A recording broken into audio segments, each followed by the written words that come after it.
นี่นะเฮิรนนั้นของบ้าบุญพี่น้องเลยเนาะที่เห็นนั่นแหละนอกโหขนาดเนาะพอได้นานาตัดไม้เอาผ้าตัดมาเอ็ดอะไรพอได้ชำชายานลูกหลานเจ้าและตกเนาะเวลาขึ้นมันยุ่งยากอันนี้เฮิรนเด้ทุกคนเด้อันห้าบ่มีอยู่มีกินได้เข้านะไปเอาอยู่ใช่บ่มันเป็นความลำบากเนาะยุ่งยากคาดเกิน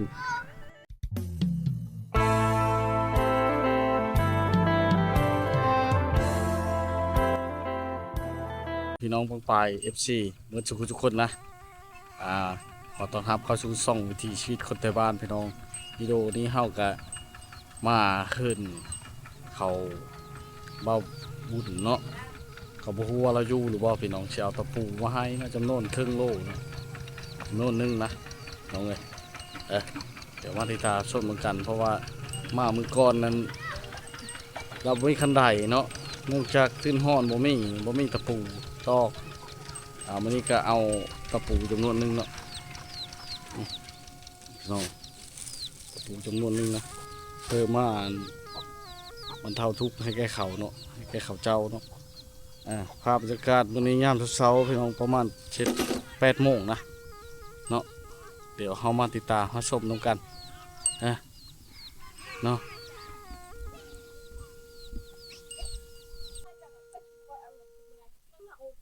สบายดีสวัสดีเจ้าได้ไปใช่ป่ะวันนี้นะบ่ไปทางนั้นอยู่เอาลูกมีแต่เมียไปเนาะมีแต่เมียไปนี่ตะปูในจักชิพ่อแล้วป่ะเนาะแบ่งกันกับอันบ้าหมอนเนี่ยนะเฮ็ดคันใดมันจัก2 คัน 3 คันพอได้ยาลูกเจ้าตกแหละเวลาเจ้านั่นน่ะเนาะมือได้เจ้าว่างเจ้าก็เอ็ดบ่ได้ว่าหมอจอจันเนาะโอ้ทักทายยามสวยๆเนาะมื้อนี้อันเป็นได้เมื่อวานนี่ไปทางใดเมื่อวานบ่เห็นมื้อก่อนมานะไปบุญคนไทยพี่น้องบ่สบายบ่แม่นแหละ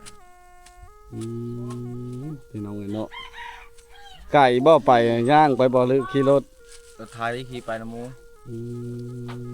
ขี่รถไถไปน้ำเขานั่นแหละไก่บ่บ้านได้น่ะบ้านแกงกัวบ้านแกงกัวอยู่พุ่นบ่นั่นแหละ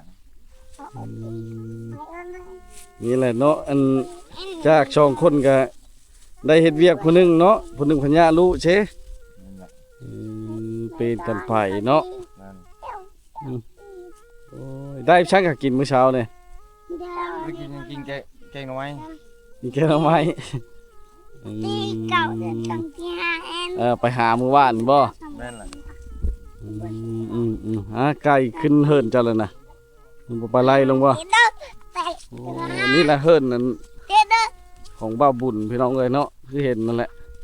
มาทักทายเช่นเก่าเช่นเคยเนาะมื้อก่อนก็บ่ได้เอาตะปูมาให้ล่าวนะพี่น้องเลย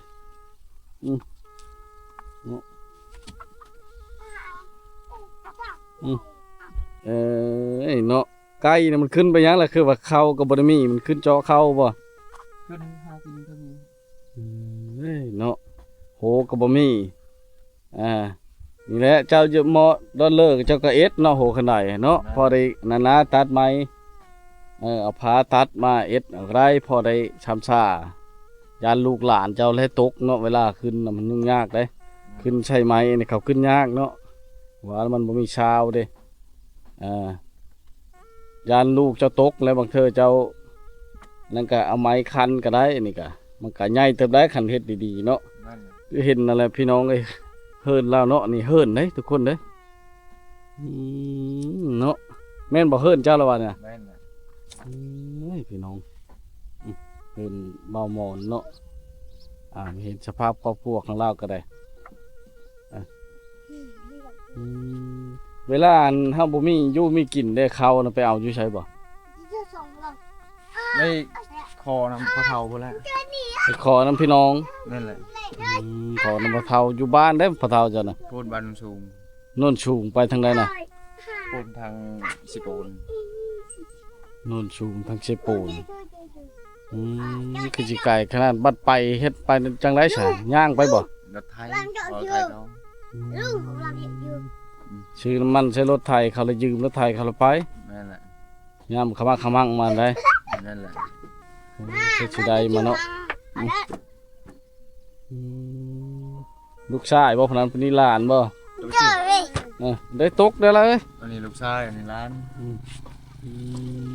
ไผตัดผมหั่นน่ะว่า ผู้เอื้อยฮั่นพวกเขาลูกเชื่อกัน ไปเฮ็ดแล้วผู้เอ้ยน่ะ ไปเฮียนแล้ว มื้อนี้ไปโรงเรียนแล้วมื้อนี้เนาะ แม่นแหละ วันจันทร์วันค้านอืมโอ้ยเนาะน้องเอ้ยนี่แหละคือเฮิดแล้วเนาะเฮิดมุงด้วยผ้าบักเนื่องจากว่าสังกะสีมันเก่าตะกี้เนาะมันก็เฮ็ดให้ยุ่งยากแหละถ้าว่ายามฤดูหนาวเนี่ยโอ้ยมาเว้าเลยพี่น้องเนาะอยู่บ่ได้เนาะจักอยู่จังไดนะเนาะวันนี้ก็มาฮอดมาถึงเนาะเฮือนของเฮือนของบ่าวหมอนพี่น้องเนาะเห็นแหละปีนกันพัดกันไปเนาะหาอยู่หากินกันบางมือก็พัวไปบางมือก็เมียไปมันมีแต่ความลำบากเนาะยุ่งยากคาดเกินพาเฮ็ดโดยพระซับไหมเนาะใส่โชคข้าวซ้ำซาไปอยู่ไปวันๆทุกคนเลยเนาะสิเฮ็ดจังไดยุคนี้ก็ยังหันยุคพังก็ยังนี่เนาะเฮ็ดให้ยุ่งยากคาดเกินหลายอย่างเนาะเครื่องขี้นุ่งก็ยังยากนะบ่สู้ได้ซักได้หยังเลยเห็นกันได้เนาะโอ้ยพี่น้องหน้าเจ้าได้อยู่ไกลบ่หน้าเจ้า นาอยู่พุ่นน่ะ ทางออกไปบ้านแกงกัวพุ่นเนาะ แม่นแหละ เนาะ เอาเวลาตอนสิให้นะ มันบ่มีรถเช้าบ่ บ่มี ดินน่ะพ่ออยู่พอกินอยู่คันว่าเช้าได้บ่ พออยู่พอกินอยู่ดินดาก แต่ว่าน้ำท่วม น้ำท่วม กูปีเลยน้ำท่วม มันเป็นน้ำไหลลงบ่ทันมันใกล้ห้วย มันใกล้ห้วยเบื้องนี้ก็ห้วยเบื้องนี้ก็ห้วยมันอยู่กลางๆโลด หน้าเจ้าอันใด แม่นแหละ โอ้ยเนาะ ปีนี้ก็เปื่อยหมดน้ำท่วม นายเฮ็ดให้จังบ่พอกินแต่ละปีเนาะ แม่นแหละ ปรับประสบเนาะแต่ว่าในบ้านหมู่บ้านนี่เขาเจ้านี่แหละลำบากเลยมาเห็นนี่นะเฮือนเล็กๆน้อยๆเนาะโอ้ยมุงกระดางเดียวนะบ่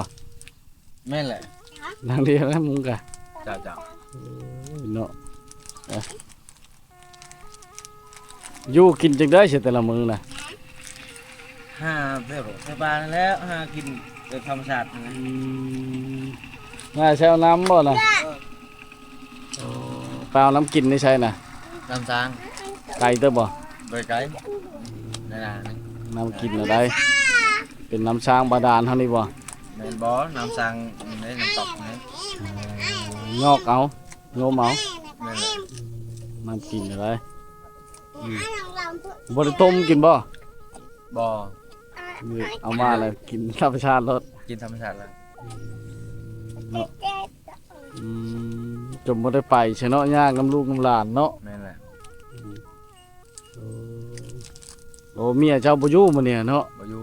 เราไปแล้ว มากกะค่ำพุ่นแล้วเนาะ แม่นแหละ เราไปน้ำไผไปคุณจิรอแต่ละเธอน่ะ ไปนำพี่น้องกับบ้านนี่ เดี๋ยวเขาย่างไปบ่ แม่นแหละ ย่างลัดป่าไปเลยบ่ ย่างลัดป่าลัดไปแล้ว เนาะบางมื้อก็ได้หลายอยู่บ่ ได้ลายอยู่ประมาณ5 กรัม 6 กรัม โอ้บ่ได้ฮอลโลเนาะ บ่ เอามาขายเพิ่นไปชื่อข้าวอันใด แม่นแหละ เนาะโอ้หมูเนาะงามเลยเนาะหมูไผเนี่ย งูคนในบ้านนะ เขาจะปล่อยเลยเนาะในบ้านเจ้าเนาะ นั่นแหละ พี่น้อง คือแถวเมืองได้เขาขังเมียนเนาะ ถวนี้เขาปล่อยเลยเด้อ มันเป็นแต่ละบ้านไปบ้านนั้นเท่าไหร่อีกถามนี่เขาเคยปล่อยเนาะนี่ก็งัวกันบักหลายๆงัว นั่นแหละ มัน งัวกับงัวพระไทยได้เขามาฝากอยู่พี่ แบบมาพากเลี้ยงเอาแหละ แม่น ปัน แหละ ลูกมันละปันกัน แม่นแหละ ชุดเจ้าบ่ได้รับเลี้ยงบ่จ้ะ บ่ได้รับเรื่องกู มันเป็นอะไร บ่ได้เป็นอะไรแต่ว่า มันยากกันแล้วบ่ หากินแน่เซนแน่ เออ ยากกัน บ่จักจะไปหา งัว อยู่ เข หากินเนาะ นั่นให้บอกงัวเขาเสียให้เด็กๆเป็นโทษซะ จังบ่ได้เอามาเด้ นั่นแหละ ยากหาอยู่หากินหาประทังชีวิตไปเนาะ นั่นแหละ ไปวันหน่อไม้ก็ไปหาทางใดไกลบ่หน่อไม้นะคือว่า ไก่แล้ว มื้อก่อนน่ะเห็นนั่นแม่บ่หมอนน่ะได้น้อยเดียวหนึงแล้วต้มมื้อก่อนน่ะบ่ได้หลายปานใดเด้แล้วต้มน่ะได้น้อยเดียวหนึงก็สิไก่ขนาดเนาะ ไก่แล้ว มันเป็นป้าโคกแถวนี้เนาะมันชูมีหากินก็ยากเนาะบ้านเจ้านี่ แม่นแหละ ซี่ก็อยู่ไกลบ่ ซี่ก็ไก่เติบแล้ว คันไปหากินแถวเช่ได้ฉะมันบ่มีเครื่องมือบ่ บ่มีเครื่องมือถ้ามีเครื่องมือก็อยู่ผู้กินอยู่บ่มีเครื่องมือไปยะ เครื่องมือเขาใช้บ่ได้เครื่องมือในเช่นะ มอง มองเนาะ แม่นแหละ มองแห่นี่แหละเนาะ มอง ตึกแห่ใช่มองหลักๆคือมองเนาะ แม่นแหละ ใช้เบ็ดได้บ่ได้บ่ เบ็ดก็ใส่เบ็ดใหญ่เห็นบ่ อืม เอาคือว่าแล้วบ่มีเหือมีหยังได้แต่ในหมู่แล้วเอาบ่มีงอง ได้แต่เบิ่งหมู่นะเนาะ ไป บ่มีทุนฮ้อนว่าซั่นจ้ะ แม่นแหละเถื่อไปเป็นแรงหมู่ พี่น้องเอ้ยเป็นแรงหมู่ก็ได้นิดๆน้อยๆแล้วของหมู่เนาะ แม่นแหละ ข้าวก็บ่แบ่งให้หลายแล้วเนาะเอามาแล้วมีแต่แนวยากเนาะ แม่นแหละ ยากไปหมดคือว่า ได้ คือแน เฮ็ด วโอ้ยพี่น้องเอ้ย เนาะ อืม ไป ไปมุนยิงป่าได้ยามนี้บ่ครับยิงมุนยิงยามใด แม่นแหละยามนี้แหละ บ่ได้ชูไปบ่ได้เนี่ย ไปแล้วตะเลงนี่ไปแล้วขับแล้วโคมกระสักนี่แล้ว คันว่ามันแดดดีน้ำใสละไปเนาะ ไป คันว่ามัน อยู่ แดดบ่ดีแล้วบ่ได้ไปแต่ละมื้อเนาะ ไปได้เลยไปเลย ก็พอได้ขายอยู่บ่คันใดนะปลานะ บ่ได้ขายมีแต่สู้กิน มันบ่พอสิได้ขายเนาะ แม่นแหละ อาศัยแต่จิรอนั้นมาซื้อข้าวนะ แม่นแหละ มันสิกุ้มกินบ่ซะบาดน่ะ บ่กุมเลยอยากกินไป ยามเข้าเลยเล็กๆน้อยๆเด้อันเฮ็ดจังไดบาดนี่สมมุติว่าบ่ได้ไปเอา มันไก่เด้ซะ อด เฮิ่นอันพะเฒ่าก็ อดเอา ลูกเด้ซะ ลูกก็มันมีน้ำเล็กๆน้อยๆก็เอาเมียนให้ลูกเอาสองคนกับพ่อเมียก็ไปกิน โอดเนาะจักปีละช้างครอบครัวกันมาเนี่ยขออนุญาตถาม ประมาณ6 ปีนี่แหละ 6 ปีแล้วเนาะได้ลูกตาม 3 คนโอ้ยพี่น้องเลยเนาะชูชนกันมาเนาะบางครั้งมันบ่มีก็เคยพิษกันเทงกันอยู่บ่เล็กๆน้อยๆก็ พิษกันก็แปลว่าเคยพิษแต่พิษธรรมดาสินะแบบบ่ได้ว่าเราบ่ตีกันติพิษกันเถียงกันก็ อดอันนี้แหละเนาะเฮ็ดอันไรจะไปก็ทุกข์ยากเนาะ แม่นเลย มีอะไรคนบ้านเดียวกันนี่บ่ บ่บ้านสูง บ้านโนนสูงแล้วเฮ็ดให้อยู่กัน6 ปีเนาะแต่กี้ได้ซะรุ่นพ่อแม่ชุมเจ้าได้ซะพอได้กุ้มกินจะบ่เขาน้ำสปาแต่ก็ กุมกินอยู่เขา แต่กี้เห็นได้ แม่นเลยกุม แล้วเป็นอะไรฉบับนี้ปะคือมาอุจากจ้ะ แบบเขาปั่นดินมันถึกมันน้ำท่วมนะ เป็นพูดของเจ้าแหละมันถึกน้ำท่วม บ่ได้บัดนี้เฮ็ดปีใดก็น้ำท่วมไปหมดปีนี้ก็น้ำท่วมไปหมดมีแต่ดินนะฮะบ่ได้มีฮอดเขาบ่ เฮ็ดน้ำท่วมก่อนอีกอย่างมันก็บ่งามเด้หน้าโคกเนาะ แม่นแหละ โอ้พี่น้อง บ่อีกอย่างก็ท่วมเทื่อเดียวแค่นี้อันนี้2-3เทื่อแล้วท่วมมันก็ตายหมดเลย ปีนี้ผลดีเนาะ แม่นแหละ อืม